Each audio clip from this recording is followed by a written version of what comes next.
100을 넘기면 1년 뒤 집값이 더 오를 것으로 보는 사람들이 하락을 예상한 사람보다 많다는 뜻입니다. 경제 전반에 대한 소비자들의 인식을 뜻하는 소비자 심리지수는 98.1을 기록해 지난달 99.7보다 1.6포인트 내려가면서 석 달 연속 하락세를 보였습니다. 이른바 노란봉투법과 방송 3법의 국회 본회의 직회부가 적법했는지에 대한 헌법재판소 판단이 내일 나옵니다. 헌재는 국민의힘 소속 법제사법위원들이 국회 과학기술정보방송통신위원장과 환경노동위원장, 국회의장을 상대로 한 두 건의 권한쟁의 심판에 대한 결정을 내일 오후 2시 선고합니다. KBS 1라디오 4시 경제뉴스 아나운서 임수민입니다. KBS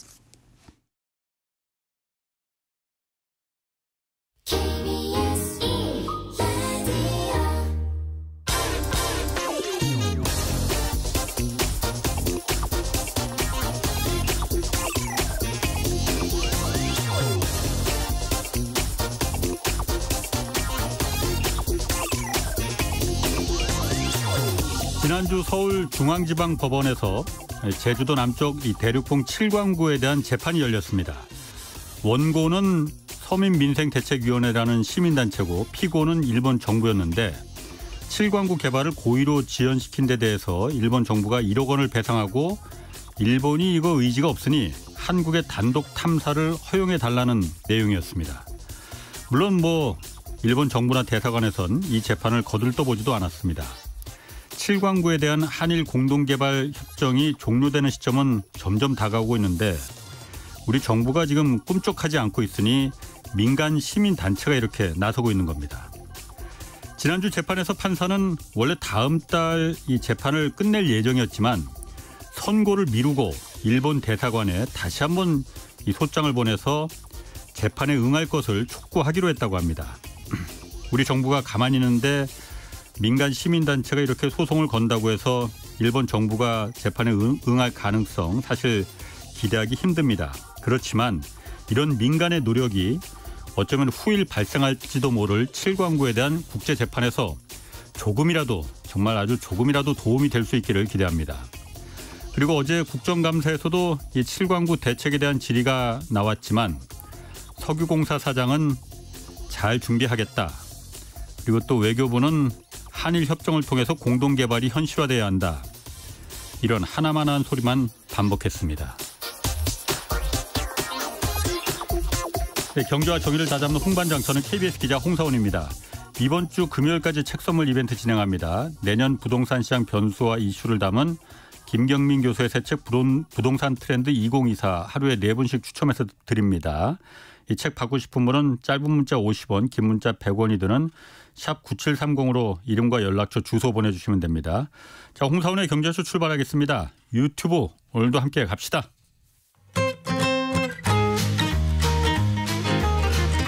경제의 눈으로 세계 정세를 읽어드리는 최고의 전문가. 어바인대학 안유화 교수의 재미있고 유익한 지식의 향연. 1초도 놓치지 마세요. 네, 중국 경제 상황 보겠습니다. 안유화 교수 나오셨습니다. 안녕하세요. 네, 안녕하세요. 인기가 굉장히 좋으시네요. 지금 유튜브 댓글에 네. 안유화 교수님 오늘 나온다고 여러분들이 좀 많이 제일 웃긴다고 안유화 교수님이. 제가 봤을 때는 웃기는 쪽은 아닌데 잘못 알고 계시네. 근데 그 7광구 그때 저하고 같이 했잖아요. 그렇죠. 제가 한번 안 교수님 채널에 안유화 쇼에 나오셨죠. 거기에 민간에서 그렇게 했구나. 인상 깊었네요. 그러니까 정부가 지금 꼼짝 않고 있으니까 왜 그걸 어떻게 하려고 지금 저렇게 꼼짝 않고 있는지 저는 솔직히 이해를 못 하겠습니다. 한일 중 아니면 안 한다고 그냥 아예 하든가 포기하겠다고 하든가.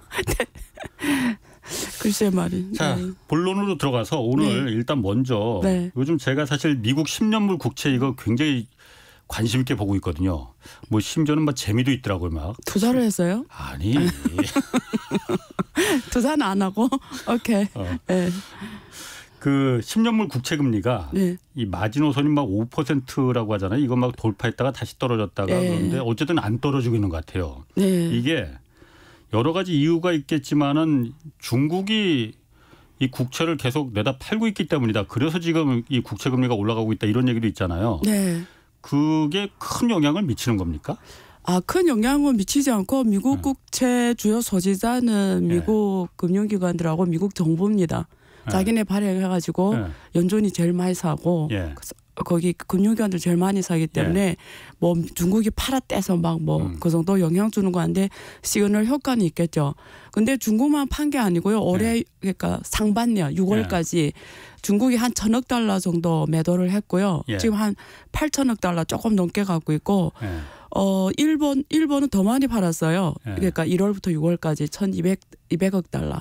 일본은 그러니까, 엔화 방어하려고 좀 그렇게 한 거죠? 그러니까 중국도 그것도 있죠. 위안화 방어 환율이 지금 거의 뭐 역대 지금 7.36까지 왔으니까 그것도 있고 또 중국은 돈도 필요하고 외자가 지금 워낙 자본이 많이 나오잖아요. 그런 것도 있고 또 뭐 이제 환율적인 그리고 시그널적인 또 미국과의 이런 관계 속에서 시그널 효과도 있고 그리고 또 미국은 지금 부채 상황 한도를 높이면서 국채를 지금 더 많이 발행하고 있잖아요. 그러니까 역대 최고 부채를 가진 나라인데 앞으로 달러 기축통화로서의 이 역할 가능할까? 그게 사실 지금 시장에서 거기에 대한 퀘스천이 점점 커지고 있어요. 그러니까 그 정도는 저도 알고. 모르는 거 알려달라고요. 아니 그러니까 제가 궁금한 건 안 교수님한테 궁금한 거는 어쨌든 중국 전문가시잖아요. 질문 답했잖아요. 아니라고. 아니 그러니까 아닌데 그렇게 아닌데 혹시 이게 시장에서 보는 의심의 눈길은 중국이 왜 자꾸 웃으세요? 오케이. 중국이 혹시 지금 미국이 굉장히 어려운 상황, 어려워진 난처한 상황이잖아요. 그런데 한번 매기는 식으로 왜냐하면 달러에 대한 중국이 어떤 그 피해의식이 굉장하잖아요. 그러니까 이참에 지금이 기회다. 이렇게 해서 더 이렇게 파는 거 아니냐. 역시 사회부 기자니까 다 항상 문제를 그런 쪽으로. 근데 뭐 지금만 판 게 아니고 계속 줄여왔어요. 옛날에 최고 전체 외환 보유액이 80까지 갖고 갔다가 지금 몇 년 계속 줄여왔거든요. 근데 지금 시점에 뭐 갑자기 뭐 갈등이 있으니까 더 크게 보이겠지만 뭐 매기려고 지금 특별히 그 행동했다. 그렇게 보기는 좀 그렇죠. 계속 줄여왔으니까. 그 또 현실적으로 중국이 돈이 필요해요. 지금 대만 문제도 있고. 그러니까 여러 가지 이슈 그렇기 때문에 필요한 것도 있고. 대만 문제 때문에 왜 돈이 필요하죠? 왜? 모르죠. 지금 중동 사태가 어떻게 가냐. 지금 중동 사태가 터졌잖아요. 그러니까 전 세계 글로벌 국제 정세 속에서 전 세계는 세계 아킬레스건이 있어요. 그러니까 전쟁의 위험이 있는 하나는 그 나토의 동진이잖아요. 그러니까 러시아, 우크라이나 이미 터졌고. 자, 두 번째는 이스라엘 문제입니다. 그게 지금 전쟁 터졌잖아요. 세 번째는 대만 문제거든요. 그러니까 지금 세계가 지금 가장 아킬레스건 우리 각 나라가 그러니까 중국이 갖고 있는 아킬레스건이 대만, 미국은 이스라엘, 그리고 러시아는 나토 동진인데 지금 두 개 터졌잖아 전쟁으로. 자 그러면 지금 이게 미국 중국도 그렇고 뭐 러시아도 그렇지만 어쨌든 유엔 상임 국가들이 지금 중동 사태가 더 커지지 않기를 바라거든요. 그렇지 하면 제3차 세계대전이 되니까. 그래서 모든 노력을 지금 하고 있고 미국이 또 중국과의 협조 공조를 지금 요청하고 있고 이번에 왕이 갈 때도 그런 이야기 좀 할 건데 어쨌든 그런 상황에 비춰서 만약에 그게 말 그대로 전 세계 이 미국 진영과 그 반대 진영이 대리 전쟁으로 커지면 대만 해협도 어떻게 될지 모르죠. 중국이 지금 대만을 침고 미국이 세계 전쟁을 치를 수는 없으니까 이때가 기회다 하고 대만을 침공할 수도 있다는 거예요? 이미 지금 두 개의 발 묶여 있잖아요, 미국이. 그래서 지금 중동 전쟁 어떻게 하나 축소하려고 하는 거고. 근데 만약 그게 커진다 이러면 이게 글로벌 질서가 순식간에 어떤 전쟁으로 많이 바뀌잖아요.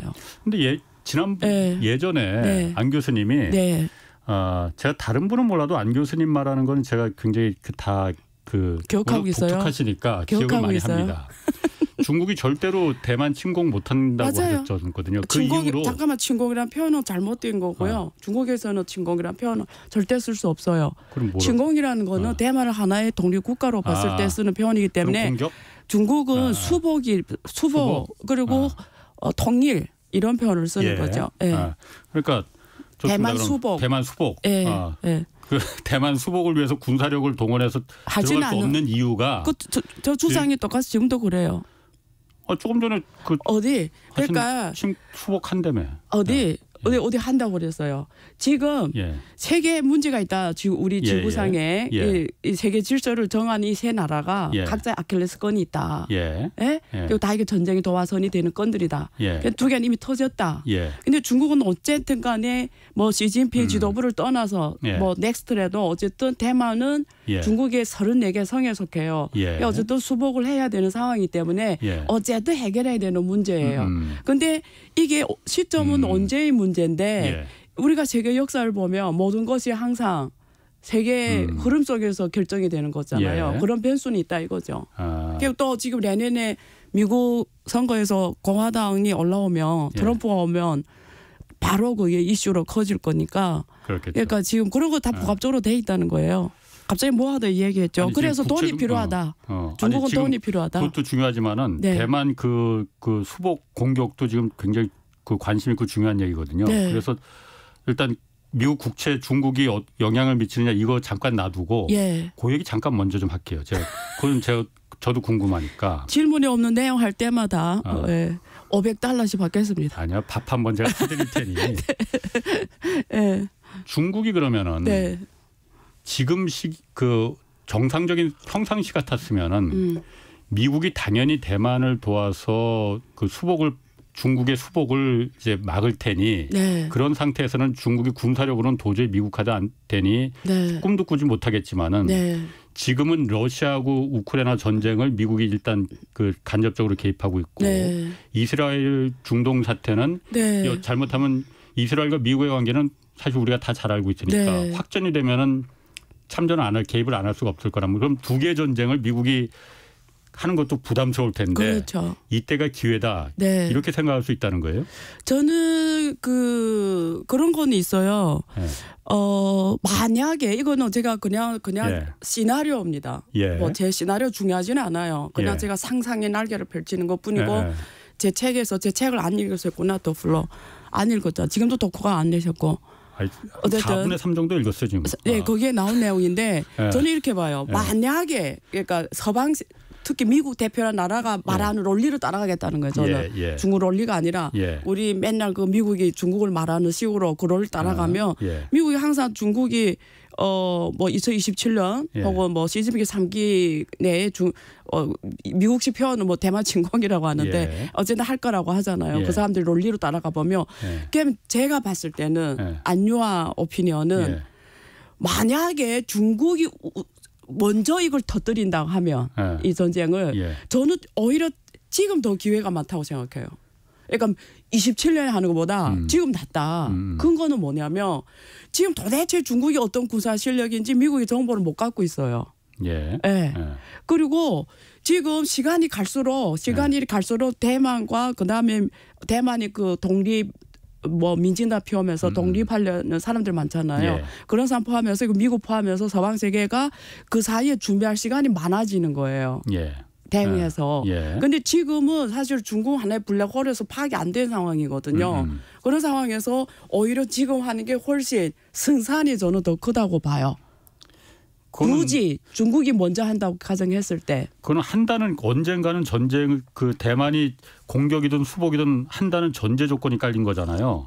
그럼 중국은 언젠가는 분명히 대만을 흡수할 거라고 그거는 중국에서 명확하게 말을 했어요. 중국 민족의 녀먼이다. 녀먼. 그러니까 말하는 거하고 실제 군사력을 그렇죠. 동원하는 그러니까 거는 완전히 별개입니다. 당연하죠. 중국 사람들이 꿈이다.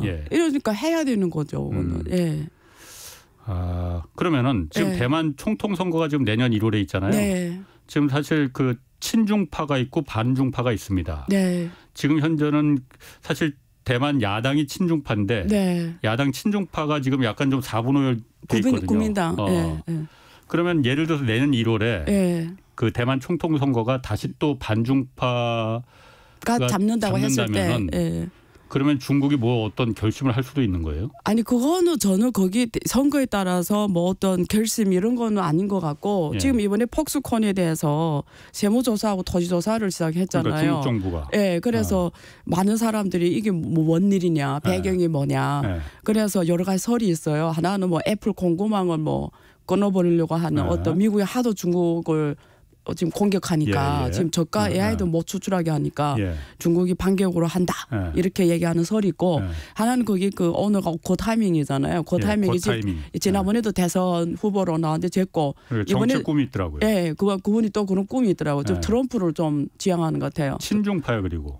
국민당 쪽이죠. 예. 예. 중국에서 돈을 얼마나 벌었는데 그렇지. 어쨌든 예. 그래서 지금 거기 국민당 후보로 경선이 들어갔는데 그 사람이 지금 역할이 자꾸 국민당을 4번을 오열시키는 거예요. 예. 예, 그러니까 국민당이 지게 만드는 뭐 그런 역할을 하니까. 그러니까 우리로 따지면은 네. 그 사람이 폭스콘 창업주가 예. 국민당 그러니까 친중파인데 예. 당내 경선에서 탈락했어. 그러니까 탈락하니까는 야 나 무소속으로 나가려고서는 표를 지금 네. 그 가분을 시키는 거거든요. 예, 분리시키는. 그건 사실 중국 입장에서 봤을 땐 바람직하지 않은데. 예. 그러니까 그런 면에서 압력을 주느라고 그 예. 조사를 한다 이렇게 말하는 폭스콘을. 거, 예, 이렇게 말한 것도 있고 이 두 번째 예. 설이고 예. 세 번째로는 그 사람 이번에 처음 뭐 후보로 나온 것도 아닌데 굳이 예. 뭐 지금 그럴 게 있냐 예. 그 설은 안 맞다 예. 옛날에도 나왔는데 그럼 옛날에 왜 안 왔냐 예. 뭐 이런 얘기도 있고 그래서 세 번째 설은 중국은 어차피 지금 그 이 복수콘은 중국에서 가장 영향력 큰 기업이고 대부분 중국이 한 40개 정도 공장 갖고 있어요. 예. 그러니까 모든 지역에 거의 복수콘이 왕처럼 군림했어요. 그 예. 하나의 도시를 예. 형성할 정도로 그래서 지금 중국 지방 정부나 이런 데서 좀 부채도 많고 예. 이게 지금 돈이 많이 딸리잖아요. 그러니까 여러 가지 일을 그래서 제대로 세금 냈는지 그리고 제대로 토지를 사용했지 뭐 이런 것들을 통해서 어떤 예. 재정 수입의 확충 뭐 예. 이런 면에서 한다는 설도 있고 뭐 여러 가지 설이 있는데 어쨌든 저는 개인적으로 봤을 때는 그 지금 대만 총선이 옛날하고 다르거든요. 옛날에 그러니까 두 번째 설 저는 좀 더 맞지 않냐 보는 게 옛날에 내는 미국하고 중국 갈등 이 정도로 지금 이처럼 심화되지는 않았잖아요. 예. 근데 예. 지금 국제 질서가 양쪽으로 쪼개지는 게 너무 명확한 상황에서 어떤 대만까지 지금 대만이 만약에 좀 친중 쪽이 오면 좀 환경이 좀 무드가 좀 좋아지잖아요. 예. 그러면서 옛날 시점하고 비교하면 안 된다. 지금 너무나 중요한 시점이다. 대만 선거는. 그리고 내년 미국 선거도 중국한테 너무 중요한 거고. 예, 그래서 그런 면에서 봤을 때는 두 번째 해설이 저는 무게를 좀 더 두는 거죠. 저는. 그러니까 폭스콘 회장이 네. 무소속으로 나면 표가 갈려서 네. 야당이 또 지니까 그러니까 이길 저 확률을 그냥 가만히 줄어드니까 있어라. 좀 그런 압력이 있을 수도 있는데 뭐 내부 상황은 제가 알 수는 없는데 그런 게 다 국제 질서와 연관되지 않냐 이렇게 보는 거죠. 그렇군요. 예. 그러면은 지금 다시 국채 얘기로 돌아가서 네. 어쨌든 중국이 미국 국채를 가장 많이 갖고 있다가 계속 몇 년 전부터 계속 줄였잖아요. 네. 지금도 물론 줄이고 있고. 네. 그러면은 이게 국제 가격이 지금 국제 금리가 상승한다는 건 국제 가격이 폭락한다는 폭락하는 거니까. 거죠. 예. 중국이 그렇게 많은 미국 국채를 갖고 있는데 중국의 국부가 네. 어쨌든 줄어드는 거잖아요. 네. 이걸 그러면은 용납하는 거냐?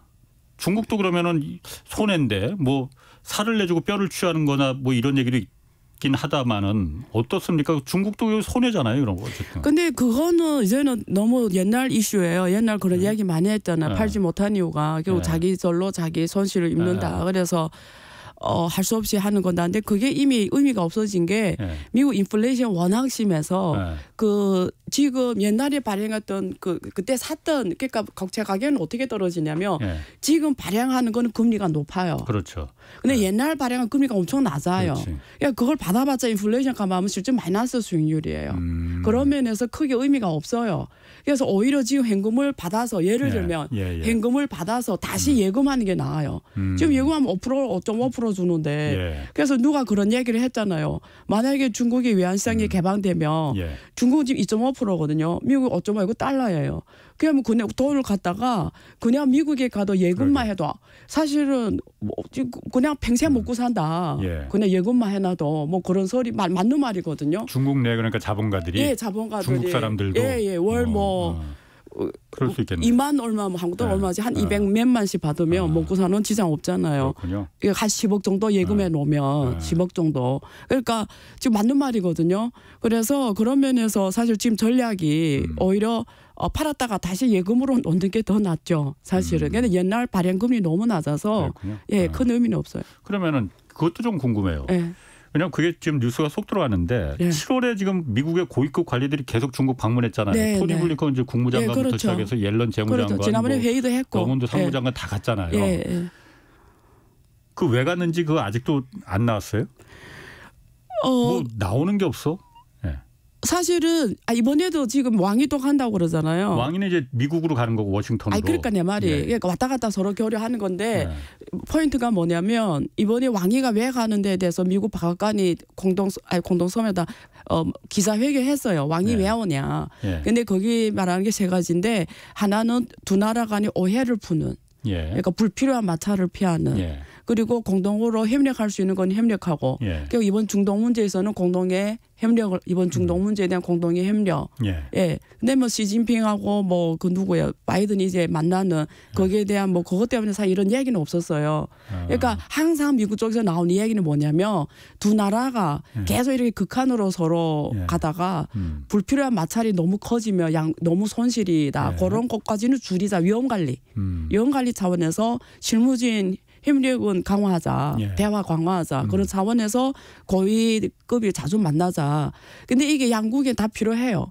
중국도 사실은 전 세계에 주는 이미지가 우리 미국하고 서로 갈라진 게 아니라는 이미지가 중국한테 되게 중요해요. 예. 중국 위안화에는 위안화 신용을 높이는 데 되게 중요하잖아요. 그러니까 중국의 외국 투자 기업들이 들어가는 데서 미국하고 갈라졌다 이미지는 안 좋거든요. 예. 그러니까 미국하고 우리는 사실 협력할 건 한다 이런 이미지가 되게 중요하고 또 미국은 지금 렌 대선 때문에 바이든 대통령 정부 입장에서는 차이나 리스크를 관리해 주는 게 네. 너무나 중요하죠. 그러니까 내년에 총선에 바이든한테 힘을 실어주게 하려면 어떤 제스처나 이런 게 중요한데 중국에서 거꾸로 식으로 지금 말씀하는 의도적으로 뭐 국채를 판다든 뭐 이런 안 좋은 행동을 해버리면 차이나 리스크 관리가 안 되니까 그런 차원에서 서로 자주 만나서 서로 간에 이런 걸 좀 대화를 통해서 줄이자. 그럼 중국은 디리스킹하자. 내년 대선에서 미국 대선에서 네. 바이든이 다시 재선되는 걸 원하는 거예요? 근데 그런 건 있어요. 중국에서는 오히려 그 트럼프가 더 편하다.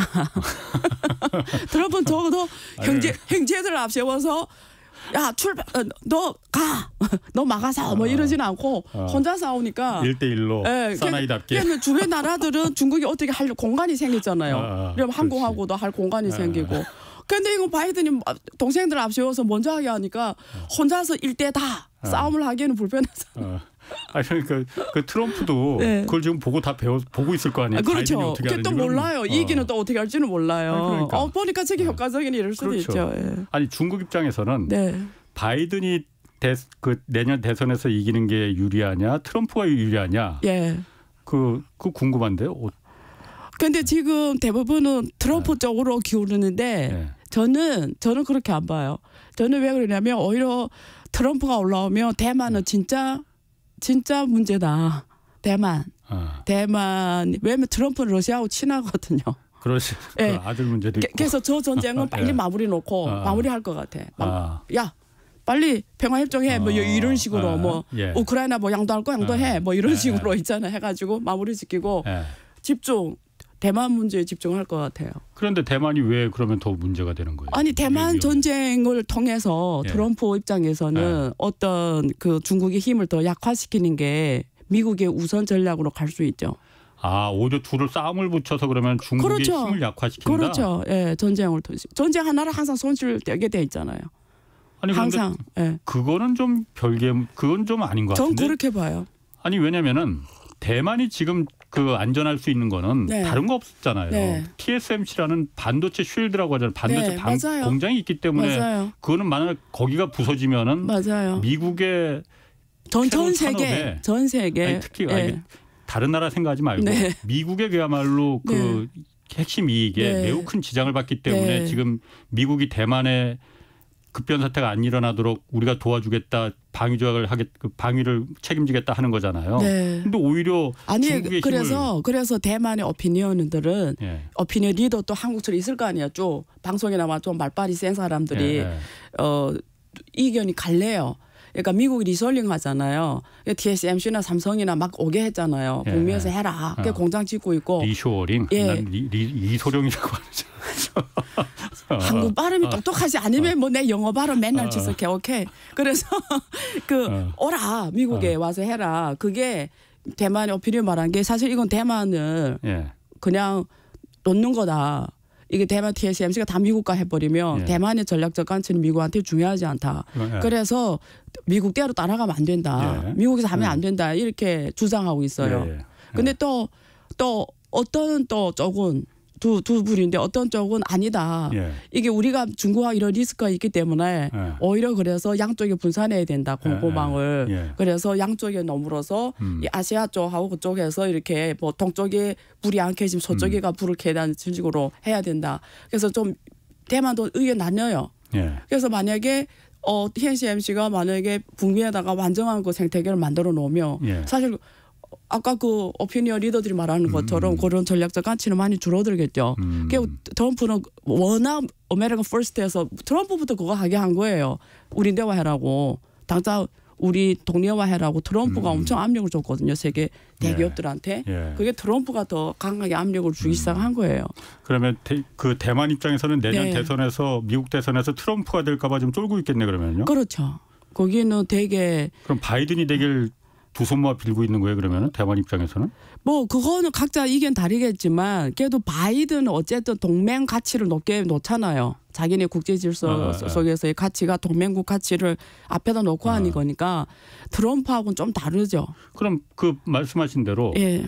트럼프가 암만 그렇게 그 대만하고 중국하고 중국에 그야말로 이건 그러니까 그냥 어디까지나 상상하는 시나리오입니다. 네. 그러니까 중국을 화를 내게 해서 그 대만하고 한판 붙여서 중국의 힘을 빼게 하는 그래서 한 방에 힘을 빼게 하는 뭐 그럴 수 있어요. 그런데 암만 그야말로 미국이 중간에서 그런 전략을 핀다 하더라도 중국이 러시아도 이미 끝났고 그럼 미국이 대만에 집중할 수 있을 시기가 되는데 네.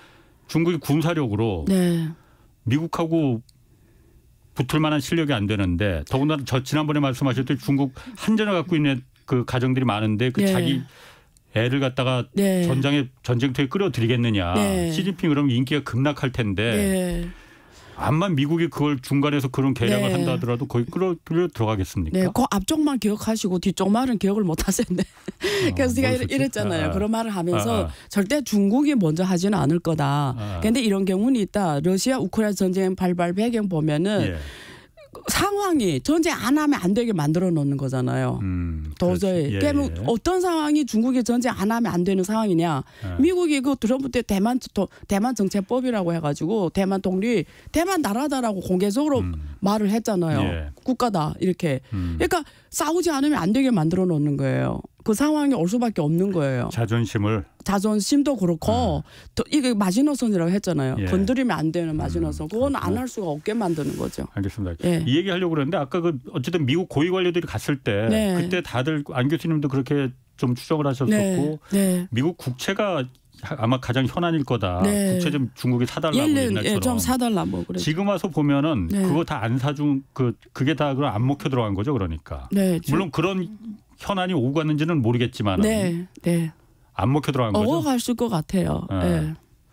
그러면 중국은 그럼 앞으로 미국 국채를 어떻게 어쨌든 지금도 8천억 달러 정도 갖고 있는 거잖아요. 중국은 이미 정책을 언제부터 돌려세웠냐면 네. 2008년 금융위기 겪으면서 네. 이미 딱 정했어요.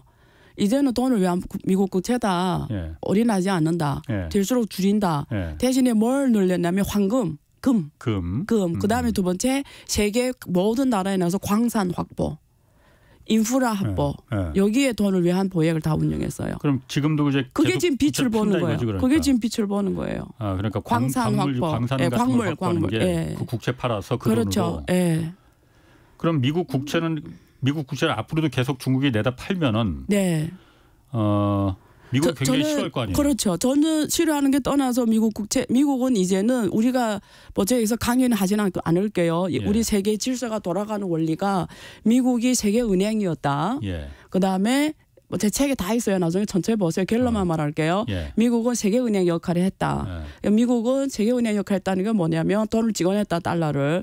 돈을 찍어낸다는 석유에 패깅했다. 그래서 석유 달러라고 하잖아요. 그리고 전 세계는 석유를 기본 원자재로 써서 사실은 미국이 전 세계를 들었다 놨다 했다. 돈을 풀고 들어오고 따라서 많은 나라들이 불을 가져갔다 이렇게 했단 말이에요. 자, 이제 그 원리가 점점 지금 돌아가지 않은 시대가 왔다. 왜? 두 가지 원인이다. 하나는 어제는 자동차가 전기차 시대로 가면서 이제는 에너지가 신재생 에너지 이런 쪽으로 친환경으로 그 유럽이 주도하고 있잖아요. 가면서 이제는 석유라는 전략적 가치가 떨어지고 오히려 배터리라든지 이런 2차 전지 이런 쪽에 지금 비중이 더 가면서 이제는 석유에 패깅된 달러의 힘을 잃어가기 시작했다. 그리고 미국이 몇 번의 금융위기 속에서 자기 자국 우선주의 통화 정책 다른 나라를 고려하지 않으니까 달러는 세계 통화인데 정책을 할 때는 항상 자국 우선주의 정책을 펼치고 전 세계 나라에 많은 피해를 줬다. 특히 이머징 국가들에. 그래서 이머징 국가들 한 번 당하지 두 번 당하지 않는다. 그래서 미국에 대해 신뢰를 많이 잃었다. 그래서 이제는 결제 통화의 다변화를 요구한다. 그래서 유로화도 있고 엔화도 있고 위안화도 있고 또 양국 간의 상호 통화를 쓰는 걸로 지금 가고 있다. 이 질서는 앞으로 점점 더 확대되면 줄어들지는 않겠다. 그러면서 미국 국채를 꼭 사야 되는 이유는 없다. 과거에는 꼭 사야 했다. 왜? 달러가 필요하고 달러로 어차피 운영하려면 미국에서밖에 없다. 오케이? 숨 넘어가네 막. 그거는 중국의 이제 생각이고 미국의 생각은 그 정반대일 거잖아요. 어떻게든 그 상황으로 가는 걸 막고 싶을 거 아니에요. 미국은. 그렇죠. 그러면은 중국의 힘을 약화시키기 위해서 아까 말씀하신 그야말로 그렇게 될 수도 있겠네. 그런 가정. 그러니까 미국이 어떤 노력을 할까요? 그걸 약화시키기 위해서. 그러니까 미국은 역사적으로 달러 패권을 위협할 때는 전쟁하잖아요. 들어갔습니다 항상. 그래서 그게 지금 대리인 전쟁이 이스라엘 지금 파키스탄 있잖아요. 이제 그게 이란까지 들어오고 뭐 이러면 거기에서 그게 전 세계 사실은 대리인 전쟁이라고 봐도 될 것 같아요 앞으로. 재밌어요. 재밌네. 내일도 어차피 나오셔야 되니까 그 얘기는 오늘 좀 할 얘기가 좀 많으니까 내일도 그 얘기를 좀 해주시고. 그럽시다. 미 국채 좀 이것도 좀 궁금해. 뭐 미국 상황도 잘 아시잖아요. 미국 국채 금리가 이렇게 높아지면은 지금 뭐 10년물 국채가 5% 뭐 30년물은 더 높고 그러는데 이것도 미국 행정부가 그러면은 한 2년 전만 해도 이 국채 금리가 1%도 안 됐잖아요. 지금은 그거보다 한 5배가 지금 높아진 거잖아. 그러면은 행정부가 이자를 이거 다 낼 수가 있습니까, 이거? 근데 그런 거는 있어요. 그게 사람들이 우리가 계산해도 답이 안 나오잖아요. 그 이자를 이자만 해도 계속 눈덩이처럼 골라가면 5배가 됐는데. 답이 안 나오는데 근데 그거 투자한 또 연준이 많이 투자를 했어요. 그래서 그게 상쇄 효과가 있어요. 왜냐면 그 이자를 받아가는 게 또 자기예요. 연준이니까. 그러니까 그걸 상쇄하면은 이자 부담이 우리가 생각하는 그 정도 부담은 아니에요. 그래요? 그러다 보니까 문제가 뭐냐. 그러니까 돈이 안에서 오는 거잖아요. 자기가 내고 자기가 하고. 왼손에서 오른손으로. 근데 대신에 그 사이에는 화폐 승수는 늘어나는 거지. 돈이 들어갔다는 게 다 거래니까. 자, GDP가 늘어나고 좋아 보이죠. 근데 그게 대가는 치르겠죠. 그 대가 누구 치르냐? 그래서 제가 말했잖아. 지난번에 미국 경제가 어마어마하게 안 좋아질 거다. 올해는 중국 경제가 엄청 안 좋았지만 내년에는 이제 미국 시작이다. 그래서 미국 기업들이 이번에 올해 지금 은행부터 파산했잖아요. 이제 미국 실제 가보잖아요. 이런 상업 빌딩 있잖아요. 여기만 강남 같은데 직장이 많은 지역에 빌딩들이 다 비었어요. 이거 리얼입니다. 공실률이 그만 많더라. 거의 층마다 절반 넘어 비었어요. 그러니까 경제가 근데 지금 이번에 보면 그 미국은 정책을 할 때 주로 그거 보잖아요. 그 취직률. 되게 좋게 나오는 것처럼 보여요. 여전히 좋아요. 근데 그게 사실 조금 많은 부분들이 웃겨요. 왜 웃기냐면 그러니까 지금까지는 코로나 때 준 돈을 쓰다가 나왔잖아요. 그러니까 일자리가 사실 그동안 기업들이 사람을 오히려 못 구했어요. 일하는 게 그냥 받아먹는 게 나으니까. 근데 그게 처음에는 그러니까 지금 나오는 쪽도 다 취직이 되는 거지. 나오는 쪽도 항상 부족해서.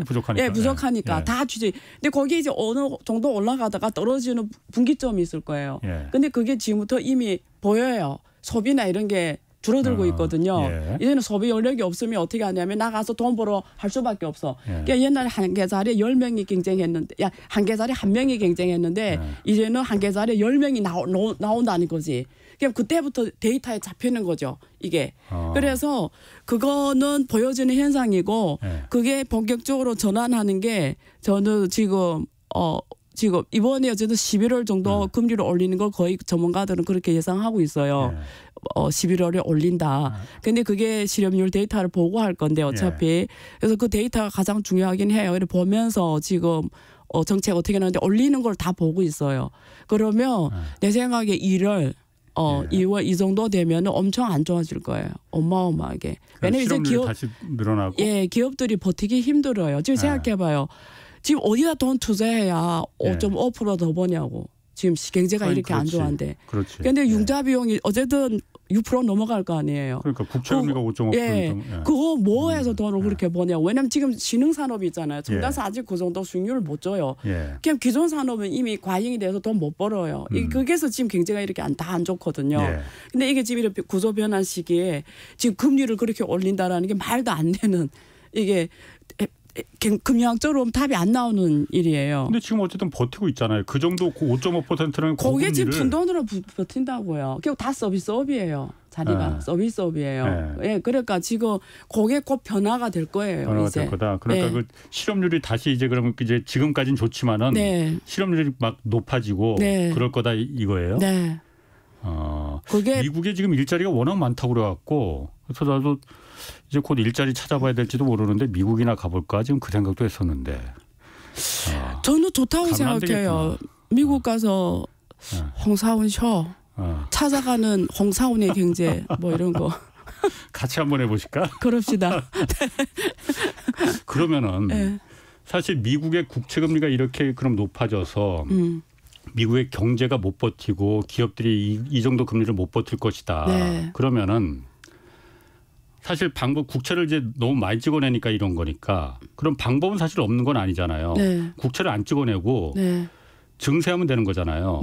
그러면 사실 바이든은 계속 증세하겠다고 했었고 특히 부유층에 대해서 증세하겠다고 했는데 이제 공화당이 이제 반대를 했으니까는 못 하는 건데 지금 사실 미국의 국채 달러 패권이 흔들흔드는 상황에서는 미국의 공화당도 이 정도는 증세에 대해서 받아줄만 한데 그러면 뭐 사실 이 증세 문제가 그 해법은 그래 미국이나 한국이나 다 똑같잖아요. 그러니까 증세가 가장 현명하고 빠른 방법일 텐데 미국은 일단 이 정도를 그 야당인 공화당도 달러 패권이 무너지더라도 그 증세는 안 된다 뭐 이런 상황이잖아요. 아니 그러면. 트럼프를 보면 알잖아요. 트럼프가 가장 그 탈세한 사람이잖아요.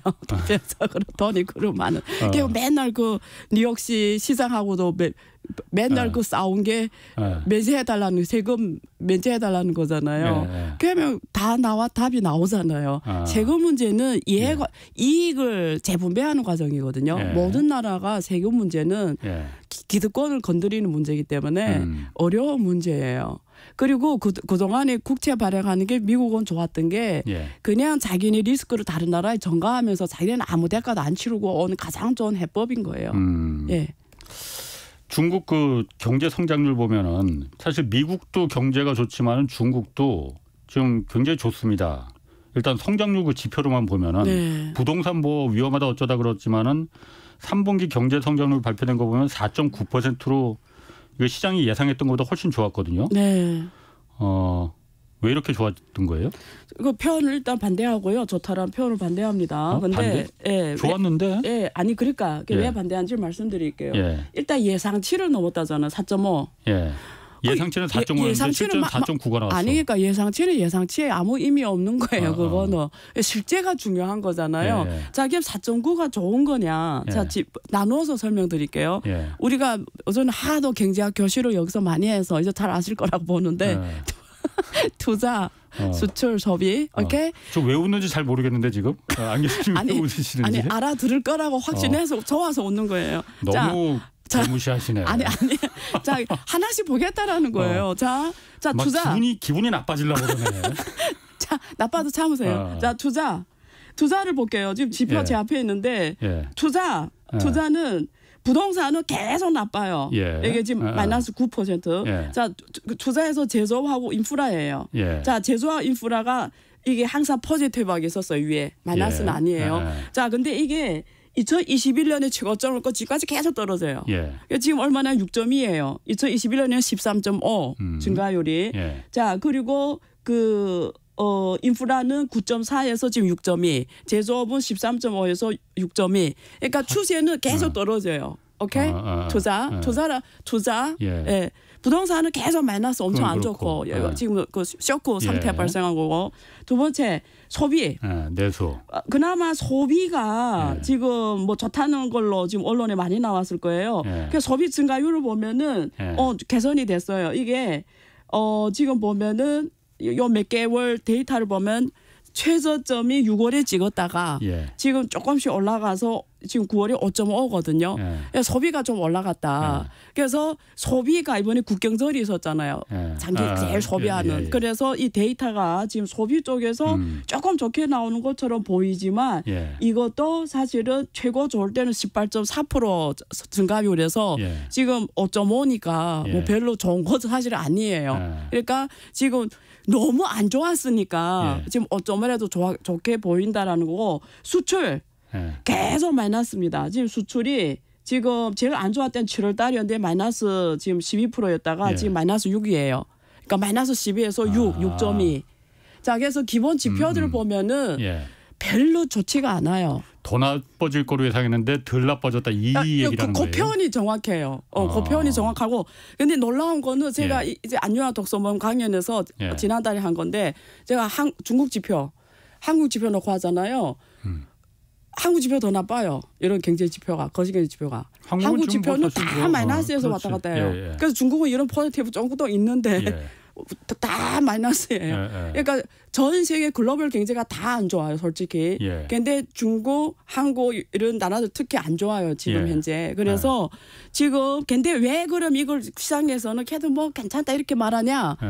올해 목표가 5%라고 했잖아요. 5%. 그래서 지금까지 그 보면은 지금 4분기에 4.3만 해도 5% 달성이 돼요. 4분기. 4분기에 앞으로 남은 분기에. 근데 그거는 충분히 지금 가능하거든요.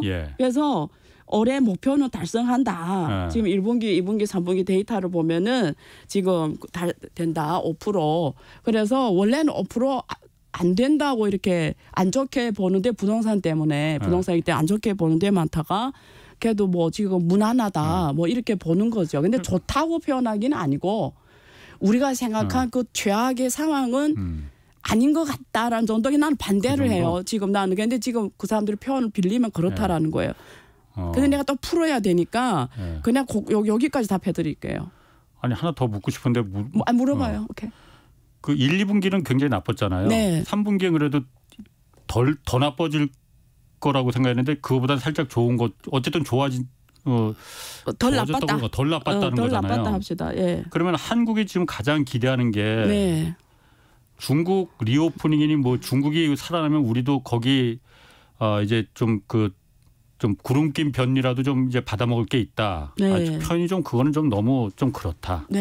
너무 우리가 좀 그러네. 그러니까 중국이 좋아지면 우리도 거기 덩달아서 좀 득을 보는 게 많이 있다라는 거잖아요. 근데 사실 아직까지는 그렇게 우리 경제는 중국이 그나마 조금씩 이제 회복되고 있는 것 같은 느낌은 조짐을 보이는데 한국 경제는 왜 그러면 그 조짐이 안 보이느냐. 알아들었어요. 또 결론적으로 말할게요. 풀지 않을게요. 자세한 건 책 보세요. 결론만 쭉 풀게요. 오케이? 갑자기 책이 안 보고 싶어지네. 자, 우리가 경제 체를 이렇게 나눕니다. 성장률 세계 경제 성장은 계속 떨어지고 있어요. 옛날에는 안 이랬어요. 옛날에는 세계 경제가 성장이었어요. 왜 그러냐면 서방 국가가 떨어지면 이머징이 올라섰고 이머징이 떨어지면 서방 국가가 올라가서 항상 세계 경제가 성장했어요. 근데 지금 흐름이 어떠냐면 세계 경제는 계속 떨어져요. 일단. 자, 그럼 또 나누어서 보면 서방 세계도 떨어지고 G7 국가, OECD 국가들이 마이너스 계속 떨어지고 이머징 국가도 계속 떨어져요. 그래서 글로벌 경제가 전반적으로 다 하락하고 있어요. 이유는 우리가 100년에 한 번씩 어떤 제가 정확하게 말하면 70년에 한 번씩 어떤 새로운 기술이 나와서 한 번씩 산업 성장을 만들어내고 성장을 이끌어가는데 우리가 먹고 살았던 정보통신 기술 이게 우선은 그 효과를 다 한 거예요. 그럼 지금 새로운 기술들이 와서 다시 성장을 이끌어 가야 되는데 그 바퀴를 새로 깔아야 된다는 거예요. 근데 그거 깔기에는 모든 나라가 아직 그거 다 못 깔았고였어요. 미국이 제일 빨리 하고 미국이 제일 빨리 하고 중국, 뭐 일본, 한국 이런 나라 지금 하고 있는데 그게 아직 국가 경제를 성장할 만큼 먹거리 정도 산업 못 만들었어요. 그러면 기존권이 이미 생산 요소 한계성 법칙에서 계속 우선 점점 돈 못 버는 거예요. 그냥 유지만 하는 거예요. 그래서 이 바퀴가 다 깔아져야 경제가 올라가요. 그래서 지금 그 밑바닥에 있는 거예요. 일단 전 세계가. 그래서 뭐 중국이 좋아진 데서 한국이 올라가고 이런 스토리는 없어요. 그건 옛날 얘기라 이거죠. 네, 없어요. 그리고 첫 번째, 두 번째. 이제는 한국하고 중국 무역 관계는 한국 수출해서 흑자를 만들었잖아요. 이제는 반대입니다. 중국이 이제는 한국의 수출에 흑자를 만들어요. 그래서 이제는 옛날에는 수출할 때는 중국 경제 좋아서 중국이 수출이 좀 한국도 좋아지고 많이 수출할 경제가 좋아졌는데 이제는 한국이 오히려 수입해 오기 때문에 관계도 변했다. 그 고전적인 그 역학 관계를 생각하면 그건 착각이라 이거죠. 이제 두 나라의 관계도 이번에 그 기재부에서 그 얘기 했잖아요. OECD에서 그 IMF에서 내년 경제 성장 발표를 했는데 만약에 중국이 부동산 위기가 터지면 그리고 리설링 그리고 브랜들리 뭐 리설링이라서 그러니까 미국이 동맹국끼리 똘똘 뭉치는 경우와 블록 경제가 되면 아예 갈라지는 경우에 누가 영향 가장 큰가? 그래서 완전 아예 갈라지면은 한국이 마이너스 10까지 간다. 중국보다 더 피해가 더 피해다. 중국 마이너스 6이고 6.8이고 그래서 기재부 답을 해놨잖아요. 그건 그거 IMF가 잘못 본 거다. 왜? 옛날 구조로 본 거다. 옛날에 한중 경제 관계가 이제 변했는데 옛날 걸로 한 거다. 이렇게 말을 했거든요. 근데 저는 거기까지는 동의해요. 옛날로 보는 건 잘못됐다. 그거는 동의하는데 영향이 마이너스 10이 사실 너무 크게 과대됐다라고 저는 그렇게 생각 안 해요. 영향은 클 거예요. 중국이 만약에 부동산 위기 터지고 전체 경제가 경찰이 오게 되면 한국은 영향이 큽니다. 왜 그러냐면 거기 그 IMF 보고서 논리를 따라가면은 그게 중국이 안 좋아지면 다른 모든 나라가 안 좋아져요. 중국이 따다따다 붙어서 먹고 산 나라가 160 몇 개예요. 유엔에 기록된 200개 나라 중에 160 몇 개 중국을 제1수출국 수입국으로 해요. 그러면 중국이 안 좋으면 일단 다 안 좋아지는데 한국이 중국하고 무역 관계가 없다고 해도 다른 나라하고는 있잖아요. 근데 그 나라는 안 좋아진단 말이에요. 그러니까 이것도 안 좋아지기 때문에 결국 영향 클 수밖에 없어요. 그래서 결론은 내가 동의 안 하지만 논리는 이미 변했다는 건 동의합니다. 확실하고요. 한국과 중국의 전통적인 그런 그 경제 관계는 변하고 있다. 그러니까 지금 새로운 정보통신혁명이 그 한 70년, 70년까지는 안 됐지 그게. 됐어요. 70년 됐어요 벌써. 그럼 그 막바지에 왔기 때문에 이거는 더 이상 뭐 먹고 남을 게 없고 인공지능이 자율주행이 어떤 게 될지 모르지만 이런 새로운 뭐 이런 혁신 산업이 이제 막 태동이 돼서 거기서 한국이 거기서 뭔가를 기회를 잡아야지 전통적으로 옛날처럼 중국 잘 되면 여기서 같이 그런 부품 수출 뭐 이런 거는 그거는 꿈도 꾸지 마라. 뭐 근데 너무 그렇게 뭐 물론 그렇죠. 그러니까 아직까지는 좀 그 레드 후드님이 이거 좀 안 교수님께 좀 물어보라고. 월가가 역대급 위안화 절하에 수많은 찬스를 노린다고 하는데 미래 중국의 노후 연금 시장을 중국은 어떻게 생각하는지 궁금하다 이렇게 좀 물어봐달라고 하시는데 모르면 그냥 모른다고 답하셔도 됩니다. 모를 수는 없는데 자 시간이 얼마 남았죠? 52분인데. 2분. 중국의 노후 연금 문제를 물어본 거잖아요. 그거 짧게 단시간에 말씀드린다고 답변을 해주면 좋겠어요. 그냥 간단하게 중국은 노후 연금 문제가 심각해요, 솔직히. 인구가 많아서 그래요? 아니에요. 지금 그 노후 연금 운용이 잘 돼야 되잖아요. 한국도 2050년 고갈된다 하잖아요. 지금 고령화 그리고 또 애들 안 낳고 그리고 운영 수익률 등등 이런 문제가 겹치면서 지금 중국의 우리 자식 세대는 그 연금을 받을 수 있냐가 퀘스천이에요, 솔직히. 중국도 그러면 그 한국처럼 국민연금이나 이런 게 있습니까? 연금 제도가? 있죠. 사회보험기금이라고 해서. 근데 사회주의니까. 일본처럼 일본이 해외 자산을 많이 갖고 있는 걸 지금 먹고 살아요. 일본 사람들은. 그렇죠. 그 중국이 원래 그거 하다가 지금 딱 부닥친 거잖아요. 이제 해외 자산 막 사들이다가 딱 지금 저지당한 거잖아요. 그러니까 일본처럼 다 사놨으면 노후 그거 팔면서 지금 일본 사람들 먹고 살 건데 거기까지 가기에는 시간이 지금 없었다 하다가 지금 정지당했다. 예. 예, 그래서 중국은 아주 큰 숙제입니다. 그게 그 노후 문제. 노후 문제가. 예, 엄청난 숙제. 그럼 중국은 일본처럼 예. 그렇게 많은 돈을 벌었으면서 예. 일본처럼 왜 그렇게 그 해외 자산들을 많이 그게 사들여서 경상수지 흑자를 좀 하지 왜 국채를 잔뜩 사들여서 미국 국채를. 그러니까 그게 좋은 문제, 그게 좋은 질문인데 풀지는 않을게요. 결로 말하면 그래서 화폐가 중요한 거예요. 예. 그래서 국제 통화가 돼야 되는 거예요. 예. 근데 일본이 걔도 엔화가 국제 주요 통화고 예. 엔화는 안전자산에 들어갔다는 게 엄청 중요한 거예요. 아, 그런 차이점이 있었다. 예, 이거 제가 지금 시간 없을까 풀지는 않겠는데 결국은 화폐가 중요해요. 예. 예, 화폐. 그래서 위안화 국제화를 시작을 한 게 2009년인데 예. 또 뭐 어쨌든 여러 가지 문제 때문에 지금까지는 어쨌든 잘 오고는 있는데 예. 아직은 위안화 국제화가 자리를 주로 미국 신용에 돌아가 자체 시용으로 간 거는 크진 않거든요. 위안화 국제화가. 예. 그래서 한계는 있습니다. 예. 그러면 미국 그 우리나라도 역시 마찬가지지만은 우리나라보다 지금 중국이 이 노후 문제가 심각해요. 문제. 예. 그럼 이 부분에 대해서 불만이 계속 지금까지는 높아질 없어요. 수밖에 이혼은 아직까지는 견딜 수 있. 저보다 10년 문제가 안 이상이 되니까? 지금 그거 받는 세대잖아요. 예. 두 부부가 다 출근해서 그렇구나. 월급이 죽을 때까지 나와요. 그렇군요. 예. 내일 한 번 더 나오셔서 중국 경제 상황 우리 경제에 미치는 영향도 네. 좀 자세히 좀 부탁드리겠습니다. 지금까지 안유아 교수였고요.